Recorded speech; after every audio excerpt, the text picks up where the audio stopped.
Hi everybody, it's been exciting to be here. I'll just start with the first slide. Now, we are Australia's only electric outboard manufacturer. In fact, we're the only manufacturer of outboards in Australia, which is a bit sad considering that 30,000 outboards are sold in Australia every year. The marine industry is worth about $1 billion in Australia. And as of last year, there was only 1,000 boats that were registered as electric in Australia. So that is a long way to go. And so we are basically R&D and with some commercialisation sales. And although we do new motors, we also are working on electric jet ski, and we've pivoted to kits. And because there is a problem, as you can see, scaling up. If you, the outboard industry worldwide is worth about $12 billion a year. It is dominated by about 4 players, of which they will be very familiar names: Yamaha, Tohatsu, Suzuki, Honda. They have been, like the car companies, incredibly slow to come to electric. They are just come. In fact, Yamaha just bought Torqeedo, which was the leading German electric manufacturer. However, I will go to... Okay, here's the problem that we've got a solution for. How do you scale that up to make an impact? Now, for example, you know your beautiful waterways in southeast Queensland, you're around the Gold Coast and whatever. There was a study done 10 years ago, so it's a bit older now, that every year 15 times Australia's worst oil spill goes into those waterways from recreational boats. Right, so we have to have a scaled solution. So here's where E-Class Outboards comes in. So with our kits, we've got manufacturing advantages, and we've got distribution advantages, and we've got consumer advantages. Now, the manufacturing advantages are we're retrofitting existing casings. There's millions of them in the world. And we keep adding. We've got all of Yamaha Tohatsu 2-stroke now. We've got kits for them. We've just done Honda 8 to 20 horsepower kits for those outboards. And all the other parts you would buy in a normal chandlery. You're not doing proprietary propellers. Most of the parts are available easily around the world, and you can retrofit with our kits, or a marine mechanic or electrician can retrofit to electric in an hour. Now, the huge advantage of that is that all around the world and around Australia, there are literally millions of marine mechanics.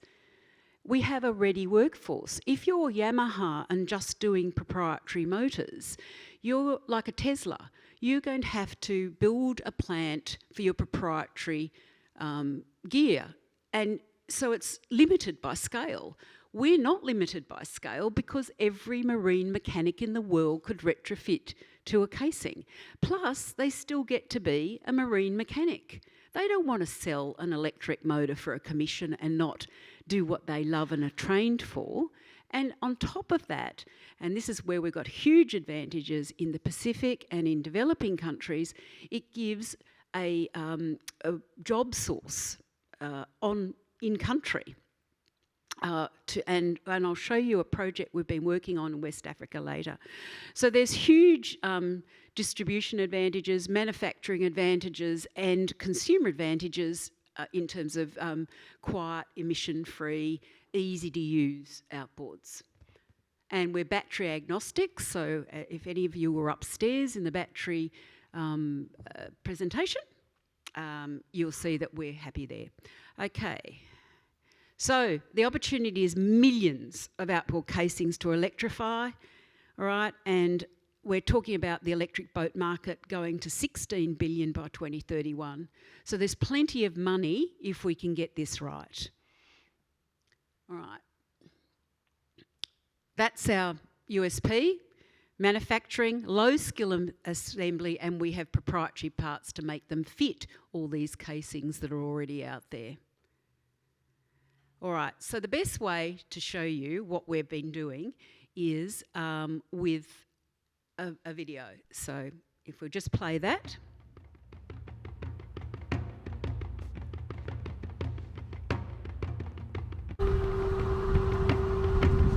Electric mobility is very important because the price of the fuel fluctuation is so impactful on people here. L'essence est trop chère, du coup ça fatigue beaucoup dans notre travail. Ça a toujours été comme ça. We saw that there is huge economies that could be made of not dumping to landfill and using tried and proven technology to retrofit. Casings are all around the world. There are millions of them that are either going to landfill or being dumped in the sea. They're also the heaviest and one of the most expensive components of an electric engine. So it makes sense to use something that's tried and proven, and fishermen and normal boat users are very used to using them. So if we're just replacing the power head, it's a very familiar experience for them and much better. Jocosan have been working with Frontier Technology Hub in this project to trial just retrofitting the conventional outboards they are using here to electric ones, and we will be trying that in the next few days.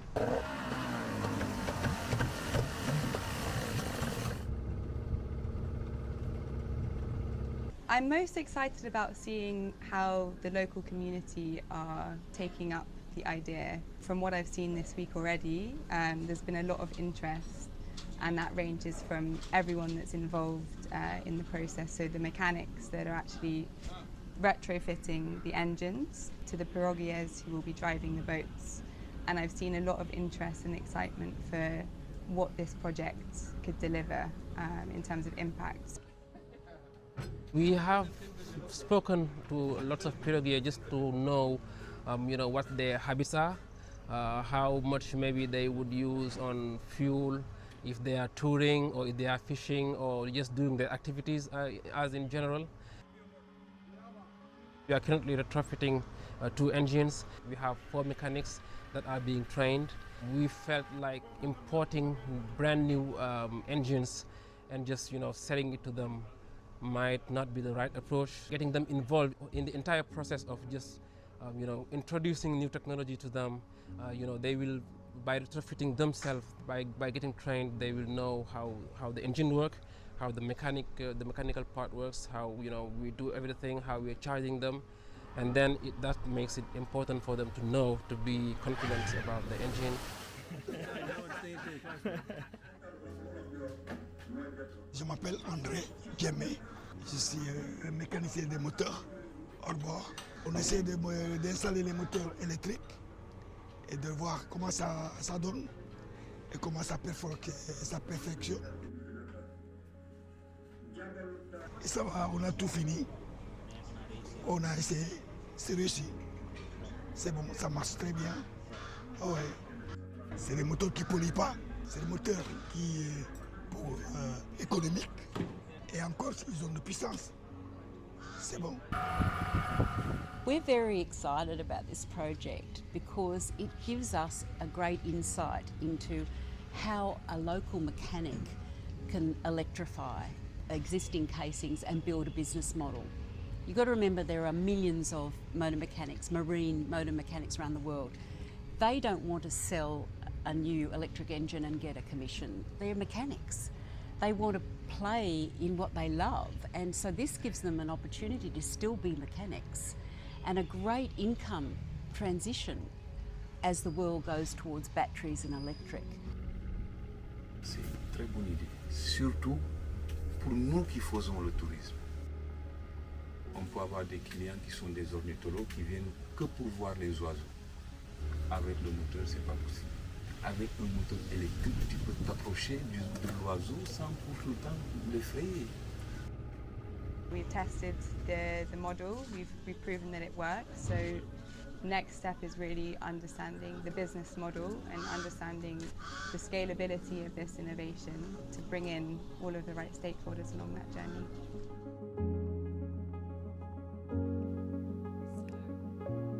So that we've now been approached also by South Pacific nations, early days, and another project in East Africa.